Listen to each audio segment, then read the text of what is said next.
गुड़िया के पापा, आज शाम आप जल्दी घर आ जाना, मौसम बहुत खराब है। हम आज शाम अपने घर की थोड़ी बहुत मरम्मत कर लेंगे। मैं शाम को जल्दी लौट आऊंगा और वापस आते समय कुछ लकड़ियां भी ले आऊंगा।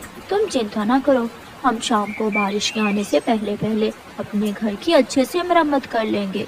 पापा चिड़िया दाना लेने निकल जाता है।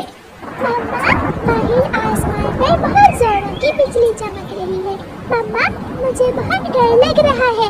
फिर मम्मा चिड़िया खिड़की में से बाहर झांक कर देखती है तो बारिश भी शुरू हो गई थी। धीमी धीमी बारिश आहिस्ता आहिस्ता तेज बारिश में बदल जाती है और साथ तेज हवा भी थी। मम्मा चिड़िया जानती थी कि उसका घर बहुत कमजोर है, इसलिए वो बहुत डर जाती है। गुड़िया बेटी, यहाँ मेरे पास आ जाओ। बेटी चिड़िया अपनी मम्मा के पास जाकर अपनी मम्मा के पंखों में छुपकर बैठ जाती है।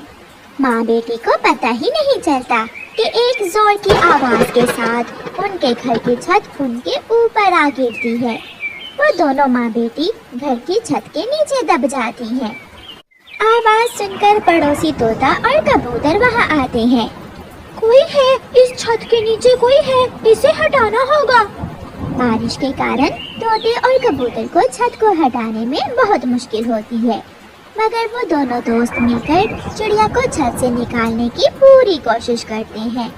आखिरी लकड़ी जब वो हटाते हैं तो नीचे से माँ चिड़िया खून में लथपथ दिखाई देती है। माँ ने अपनी बेटी को अपने पंखों में छुपा रखा था। कबूतर गुड़िया को उठाकर बाहर निकालता है तो माँ चिड़िया दूसरी तरफ गिर जाती है। माँ चिड़िया के शरीर में जान नहीं थी, वो तो मर चुकी थी। उसने अपनी बेटी को तो बचा लिया था, मगर अपनी जान दे दी थी। छोटी गुड़िया को ये सब एक डरावने सपने की तरह लग रहा था। अंकल कबूतर, मेरी मामा को बचा ले। आप जल्दी से बुलबुल डॉक्टर को बुला कर लाए। मेरी मम्मा।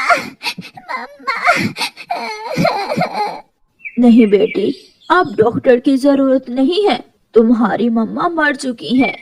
गुड़िया बहुत रोती है। मम्मा, आप क्यों मुझे छोड़कर चली? अभी तक पापा भी नहीं आए। अंकल तोते, मेरे पापा ठीक तो होंगे। गुड़िया बेटी, बारिश बहुत तेज है, आपके पापा किसी पेड़ के आश्रय में छुपकर बैठ गए होंगे। फिर थोड़ी देर बाद बारिश रुक जाती है। कबूतर और तोता अपने घर चले जाते हैं। गुड़िया का पापा दूर से ही अपना घर टूटा हुआ देख लेता है। वो उड़ता हुआ वहाँ आता है तो गुड़िया अपने पिता के गले लग जाती है। घर की छत, पापा, घर की छत हम दोनों के ऊपर गिर गई थी। मम्मा ने मुझे तो बचा लिया, मगर अपनी जान दे दी। चुप कर जा मेरी बेटी, इसमें गलती मेरी ही है। तुम्हारी माँ तो कई दिनों से मुझे घर की छत बदलने का बोल रही थी। कुछ दिन गुजर जाते हैं। पापा चिड़िया अपनी पत्नी के मरने का दुख सह नहीं पाता और वो भी बीमार हो जाता है। गुड़िया बेटी, क्या आप मेरी एक बात मानोगी? बताइए पापा जी, क्या बात है? गुड़िया बेटी, आप अपने चाचा और चाची के पास चली जाओ।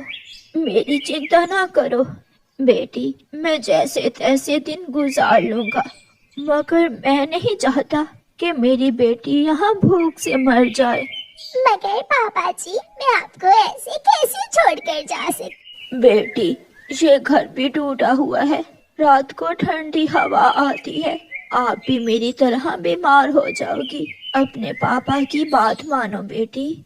फिर गुड़िया अपने पापा की जिद के आगे हार जाती है और अपनी माँ का कुछ पुराना सामान लेकर अपने चाचा और चाची के जंगल की तरफ उड़ जाती है।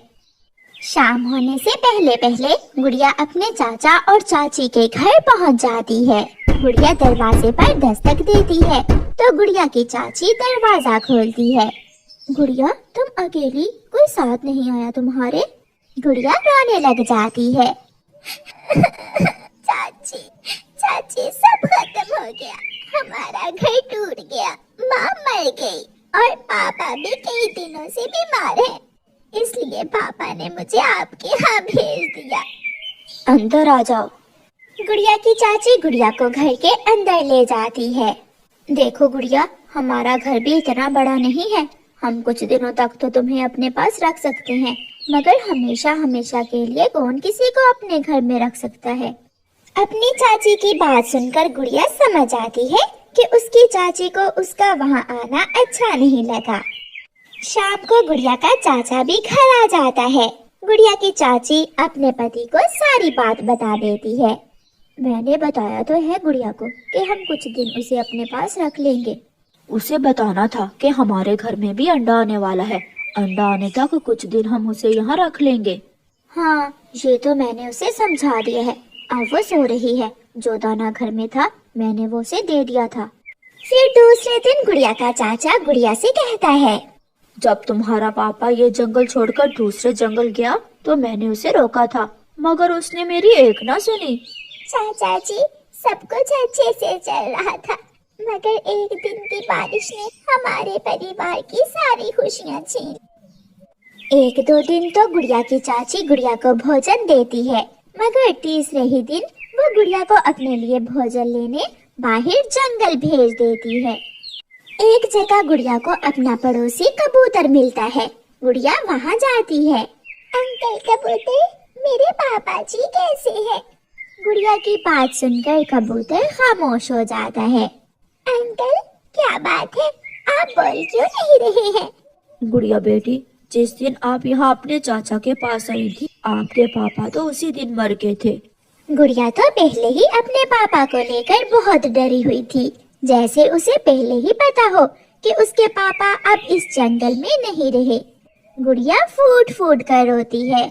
दुखी गुड़िया जब शाम को अपनी चाची चाचे के घर जाती है तो उसकी चाची ने अंडा दिया हुआ था। देख लो गुड़िया बेटी, मैंने झूठ नहीं कहा था। अब तुम ही बताओ, इस घर में तुम कहाँ रहोगी और मैं अपना अंडा कहाँ रखूंगी? चाची, आप चिंता न करें, मैं जा रही हूँ। मैं वापस अपने घर जा रही हूँ। रुको, अपने चाचा को तो आ लेने दो और जाकर अपने पापा को न बताना कि मैंने तुमसे अंडे वाली बात की है, वो गुस्सा करेगा। चाची, मेरे पापा अब इस दुनिया में नहीं रहे, वो भी मम्मा के पास चले गए हैं। रोती हुई गुड़िया अपने सामान की गठरी उठाकर वापस सो लेती है। आज की रात गुड़िया उसी टूटे हुए घर में गुजारती है और फिर सुबह होते ही अपनी मम्मा और पापा के दोस्तों के साथ दाना लेने चली जाती है। गुड़िया का मन अब शांत था। वो जान गई थी, वो मान गई थी कि दुख जिंदगी का हिस्सा है, मगर हालात जैसे भी हों, दूसरों पर उम्मीद लगाने का कोई फायदा नहीं होता। इसलिए गुड़िया अपने सारे काम खुद ही करने लगी थी। हम दोनों मिलकर भी तो रह सकते हैं। मैं भी इसी जंगल में रहता हूँ, मेरा भी तुम्हारी तरह कोई नहीं है। नदी पर गुड़िया को एक चिड़ा मिलता है जो देखते ही उसे पसंद कर लेता है। हाँ, हम शुरुआत करेंगे एक नई जिंदगी की। मैं ख्याल रखूंगी आपका और आप मेरे घर की रक्षा करना। फिर गुड़िया और वो चिड़ा शादी कर लेती हैं और गुड़िया अपने घर की दोबारा अच्छे से मरम्मत करके उसी घर में अपने पति के साथ रहने लगती है। और यही जिंदगी है, कभी दुख तो कभी सुख। प्यारे दोस्तों, इस कहानी को लाइक, अपने दोस्तों के साथ शेयर और चैनल को सब्सक्राइब करना बिल्कुल मत भूलना। आपका धन्यवाद।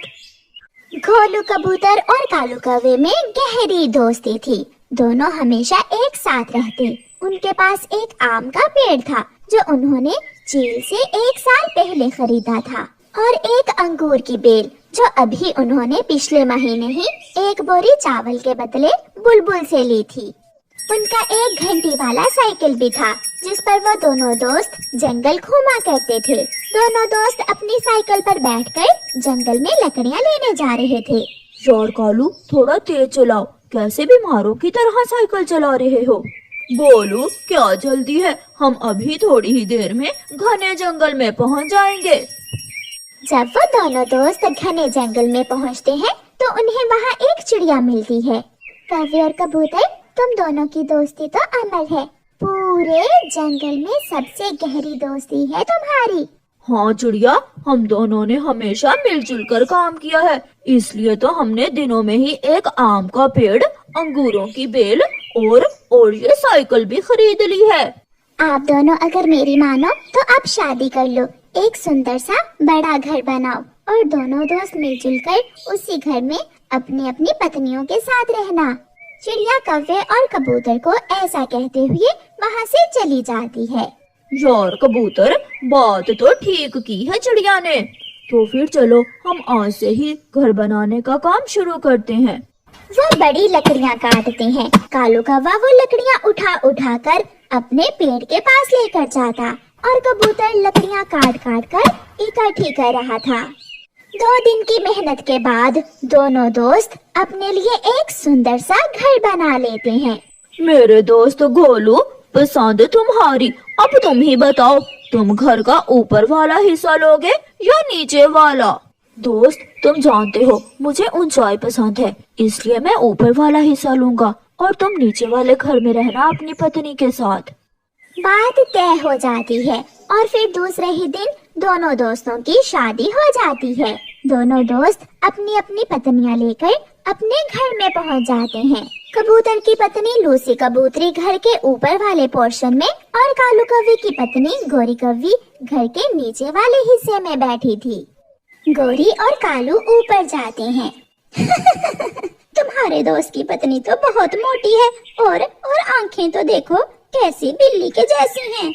वाह वाह पति गोलू जी, तुम्हारे दोस्त की पत्नी तो देखो जैसे काली बिल्ली होती है, बस फर्क इतना है कि बिल्ली म्याऊं म्याऊं करती है और ये कौवी काई काई करती है। गोरी, जैसे हम दोनों दोस्त हैं, ऐसे ही तुम दोनों को सहेलियां बनकर रहना होगा इस घर में। हमारी दोस्ती के चर्चे पूरे जंगल में हैं, सब गर्व करते हैं हमारी दोस्ती पर। और लूसी, हम दोनों ने मेहनत से ये घर बनाया है, ये घर हम दोनों का है। और तुम बता रहे थे पति जी कि कोई आम का पेड़ भी है, क्या उस पर आम पके हुए हैं? चल कालू, मुझे बहुत नींद आ रही है। गोरी कालू को लेकर चली जाती है। पति जी, ये जरूरी नहीं है कि तुम दोनों दोस्त थे और इसलिए मैं भी उस बिल्ली जैसी आंखों वाली कबूतरी से दोस्ती कर लूं। देखा नहीं कैसे मुझे काली काली कहकर छेड़ रही थी। शुरुआत तो तुमने जाते ही कर दी थी। दूसरे दिन कौवा और कबूतर अभी तक सोए हुए थे कि उनकी पत्नियां आम के पेड़ पर पहुंच जाती हैं। मोटी, लगता है रात मोटी को नींद ही नहीं आई जो सुबह सवेरे ही आम खाने आ गई हो। मुझे तो घोलू ने रात ही बता दिया था कि इस आम के पेड़ को मेरे पति ने ही खरीदा था, मगर आम मैं ही खाऊंगी इसके। ये पेड़ मेरे पति का है। पंख तो लगा कर दिखाओ इस पेड़ को, मैं तुम्हारा पंख काट दूंगी। अभी नई नई शादी हुई है मेरी, इसलिए मैं तेरा लिहाज कर रही हूँ, वरना मैं बता देती तुझे।